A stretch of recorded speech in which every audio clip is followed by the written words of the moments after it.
И по 2 недели од стапувањето на сила на новото законско решение за објавување на онлайн ценовници, дел од аптеките и одредени помали трговци се уште ги немаат објавено на своите веб страни.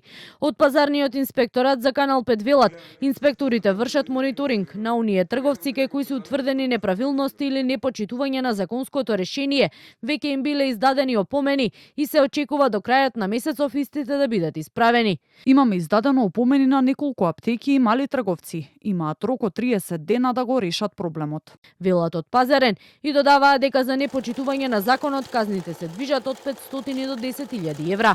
Дел од фармацевтите со кои поразговаравме велат некои од нив се уште немаат ниту веб страни, ниту ценовници, бидејќи и натаму остануваат на ставот дека тие не се трговци, туку здравствени установи и треба да бидат изземени од правилникот. Минатата недела на таа тема состанок со министерот за економија Бесар Дурмиши имаше и Сдруженијето на приватни аптеки, но и Стопанската комора на трговци на големо и мало, кои пак бараат пролонгирање на рокот.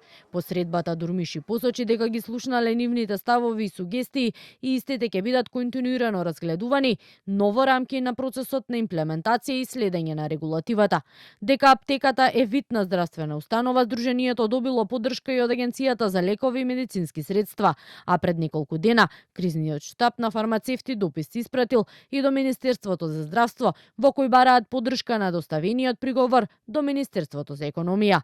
Наспроти помалите трговци, големите ланци на маркети може да се забележи дека ги почитуваат законските обврски и на дневна основа ги ажурираат цените. По реакциите во јавноста дека онлайн ценовниците се сложени и непрегледни, дел од трговците имаат воведено и алатки за пребарување, со што се очекува да се поедностави начинот на преглед на цените и граѓаните да може редовно да ги проверуваат ценовниците. Очекувањата на надлежните се дека преку така наречениот израелски модел, кој се практикува во неколку земји, ќе се зголеми конкуренцијата и ќе се намалат цените.